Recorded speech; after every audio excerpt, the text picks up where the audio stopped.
जय जिनेन्द्र। आज सुनते हैं सप्त ऋषियों का वर्णन। मथुरा नगरी में एक मधु नाम का राजा राज्य करता था। श्री रामचंद्र जी के अनुज शत्रुघ्न को मथुरा नगरी अत्यंत प्रिय थी। वे भी मथुरा का ही राज्य चाहते थे। अतः शत्रुघ्न ने अवसर पाकर श्री राम की आज्ञा लेकर मथुरा पर चढ़ाई कर दी और युद्ध में राजा मधु को परास्त कर मथुरा का राज्य करने लगे। राजा मधु तो समाधिमण पूर्वक देह त्याग कर स्वर्ग चले गए, लेकिन उनके मरण का समाचार सुनकर उनका परम मित्र ऐसुरेंद्र महाक्रोध पूर्वक पाताल से निकलकर मथुरा आने के लिए तैयार हुआ। उस समय गरुड़ेंद्र उनके निकट आया और पूछा, हे दैत्येंद्र, कहाँ के लिए प्रस्थान कर रहे हो?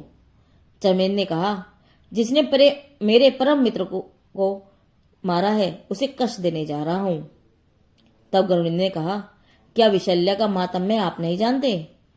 युद्ध में जब रावण की अमोघ शक्ति से लक्ष्मण जी मूर्छित हो गए थे, तब विशल्य के स्नान के जल के प्रभाव से वह अमोघ शक्ति भाग गई थी। क्या यह आपने नहीं सुना? यह विशल्य लक्ष्मण जी की पटानी थी। चर्मेंद्र ने बोला, विशल्य की वह अद्भुत शक्ति कौमार्य अवस्था में ही थी। इस समय तो वह विष रहित नागिन समान हो गई है। जब तक उसने वासुदेव का आश्रय नहीं लिया था, तभी तक ब्रह्मचर्य के प्रसाद से उसमें असाधारण शक्ति थी। यद्यपि इस समय वह पवित्र है, किंतु ब्रह्मचारिणी नहीं है, इसीलिए अब उसमें वह शक्ति नहीं रही। मैं अपने परम मित्र मधु राजा के शत्रु से अवश्य बदला लूंगा। ऐसा कहकर वह चर्मेंद्र मथुरा की ओर प्रस्थान कर दिया।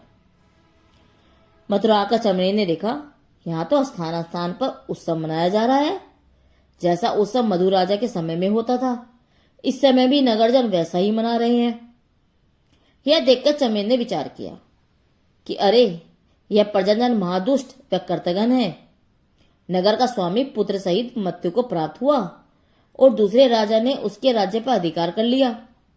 फिर भी इन्हें शोक नहीं है, उल्टा हर्ष मना रहे हैं।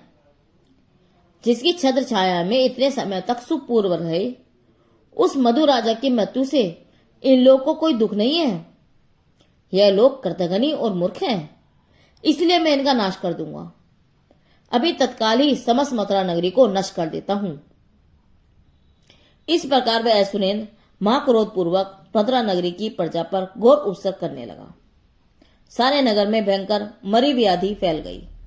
जहां जो लोग खड़े थे वही खड़े खड़े मरने लगे, जो बैठे थे वे बैठे बैठे मृत्यु को प्राप्त हुए और सोने वाले सोते सोते ही मर गए। इस प्रकार उस भयंकर मरी के रोग से सारे नगर में हाहाकार मच गया। इसे देवकृत उपसव समझकर शत्रुघ्न भी अयोध्या लौट आए। यद्यपि अयोध्या नगरी अति सुंदर है, तथापि शत्रुघ्न का चित्त वहां नहीं लगता था। उनका चित्त तो मथुरापुरी में ही अति आसक्त है। जिस प्रकार सीता के बिना राम उदास रहते थे, उसी प्रकार मथुरा के बिना शत्रुघ्न भी उदास रहते हैं। यह शास्त्रकार कहते हैं, जीवों को इष्ट वस्तु का संयोग क्षणभंगुर होता है और उसका वियोग तीव्रदाह उत्पन्न करता है। शत्रुघ्न ने किस कारण से मथुरा की मांग की? उन्हें अयोध्या की अपेक्षा मथुरा का निवास क्यों विशेष प्रिय लगा? स्वर्ग के समान दूसरी अनेकों राजधानियां होने पे भी उनकी इच्छा न करके उन्होंने मथुरा की इच्छा क्यों की?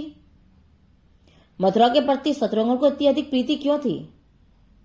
उसके स्पष्टीकरण में शास्त्रकार कहते हैं, शत्रुघ्न के जीवन में पूर्व काल में अनेकों भाव मथुरा में अर्थात मधुपुर में धारण किए, इसलिए उन्हें मथुरा के प्रति अधिक स्नेह है।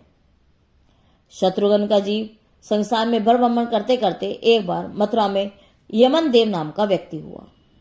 वह वहां क्रूर धर्म विमुख परिणाम से मरकर उसने त्रियंज गति में अनेकों भाव धारण किए। अफिक कुलंदा नाम का दुराचारी ब्राह्मण हुआ। वहां से तप करके स्वर्ग में गया और वहां से फिर मथुरा नगरी में चंद्रप्रभा राजा का अचल नाम का पुत्र हुआ।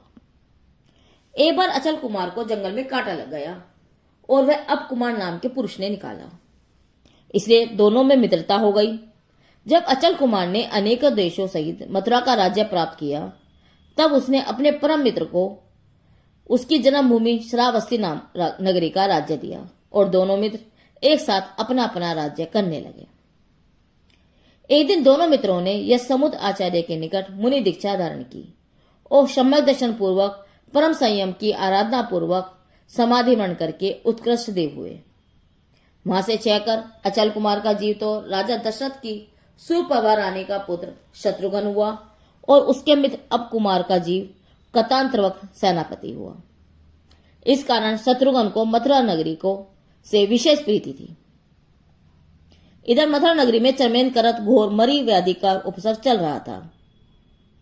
उसी समय आकाश में गमन करने वाले सूर्य समान तेजस्वी ऐसे चारण रिद्धिधारी 7 ऋषि मुनिवर विहार करते करते मथुरा नगरी में पधारे। श्री सुमन्यु, श्री मन्यु, श्री निश्चय, श्री सर्वसुंदर, श्री जयवान, श्री विनय लालस और श्री संजय मित्र नाम के 7 मुनिवर मां चारित्र के धारी और सगे भाई थे। वे श्री नंदन राजा और धारणी सुंदरी नानी के पुत्र थे।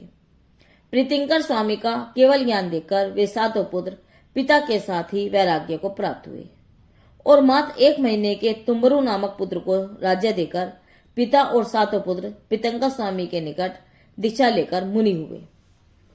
श्री नंदन राजा तो केवली हुए और यह 7 पुत्र चारण रिद्धि आदि अनेक रिद्धियों के धारी शुद्ध केवली हुए। वे गगन विहारी सप्तऋषि शुद्ध केवली भगवान पृथ्वी को पावन करते करते मथुरा नगरी में पधारे और चातुर्मास के लिए मथुरा के वन में एक वट वृक्ष के नीचे विराजमान हुए। सप्तऋषि मुनि भगवंतों का पुनीत पदार्पण होते ही उनके तप के प्रभाव से चर्मेंद्र द्वारा फैलाया गया मरी का घोर उपसर्ग एकदम शांत हो गया तथा समस्त मथुरा नगरी सुखरूप हो गई। जिस प्रकार सूर्य का आगमन होने से अंधकार भाग जाता है, उसी प्रकार सप्तऋषि मुनिवरों का आगमन होते ही उनके प्रताप से मरी रोग का घोर उपसर्ग दूर हो गया। सारे नगर में शांति छा गई। फल फूल खिल गए, वृक्ष और बेलें लहलहा उठी, बिना बोए धान्य उगने लगे। समस्त रोग रहित मथुरापुरी अति शोभामान हो गई। नगर जनों ने महा आनंद पूर्वक 7 मुनिवरों के दर्शन पूजन किए। सप्त ऋषियों के मुनिवन का आगमन का यह आनंदमय प्रसंग आज भी मथुरा नगरी के जिन मंदिर में अंकित है, उन सप्त ऋषि मुनि भगवंतों को हमारा नमस्कार हो। सप्त ऋषियों का यह वर्णन जैन धर्म की कहानियां भाग 10 से लिया गया है। जिनदेव की वाणी आगम वाणी।